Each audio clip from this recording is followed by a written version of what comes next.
আসসালামু আলাইকুম। এখন দেখতে পাচ্ছি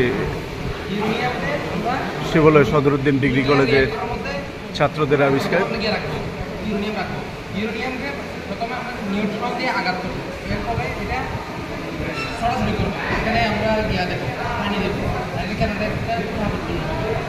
নিউক্লিয়ার পাওয়ার প্ল্যান্ট মডেল।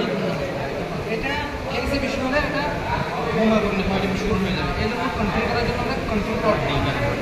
তো এখানে তাপ উৎপন্ন হওয়ার পর আবার এখানে একটা স্টিম জেনারেটর থাকে। স্টিম জেনারেটর কারণে স্টিম উৎপন্ন হয়। এই স্টিমটা আবার স্টিম টারবাইনে যাবে। যখন স্টিম এটা টারবাইনে লাগবে পাকার মধ্যে, এটা ঘুরবে, ঘুরার কারণে ইলেকট্রিক জেনারেটর থেকে কারেন্ট উৎপন্ন হবে। কারেন্টের মাধ্যমে ট্রান্সমিশন লাইনের মাধ্যমে কারেন্ট সাপ্লাই হবে। এখানে যেটা স্টিম যাবে এটা পানিতে পরিণত হবে। এটা তো একবার বাজে, এরপরে কাজ শেষ। এই পানিটা গরম থাকে, এই গরম পানিটা কন্ডেন্সারের মধ্যে যায়।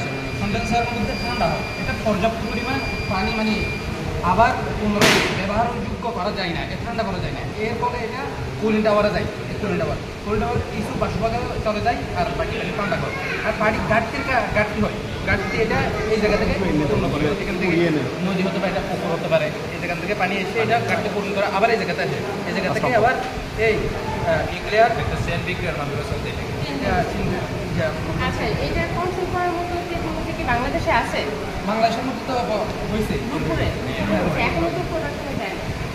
মানে তোমরা উইজার প্ল্যান নিয়ে এটা করছো, মানে ওরকম কাজ কিন্তু আমরা এখানে কিছু জিনিস মানুষকে দেখানোর জন্য, মানুষ যাতে বুঝতে পারে এই জিনিসটা কত ক্ষতি করতে পারে। এই জিনিসটার জন্য আরেকটা হচ্ছে 5 কিলোমিটার মধ্যে এটা বসবাস করা যায় না। 5 কিলোমিটার মধ্যে আমরা বসবাস করতে আমরা কি আমাদের পদক্ষেপ নিতে পারি। এই জন্য আমাদের প্রথমে 5 কিলোমিটার ভিতরে যে ঘর বাড়ি করতে চাই, আমরা ঘর বাড়ি একটু কমপ্লিট দিয়ে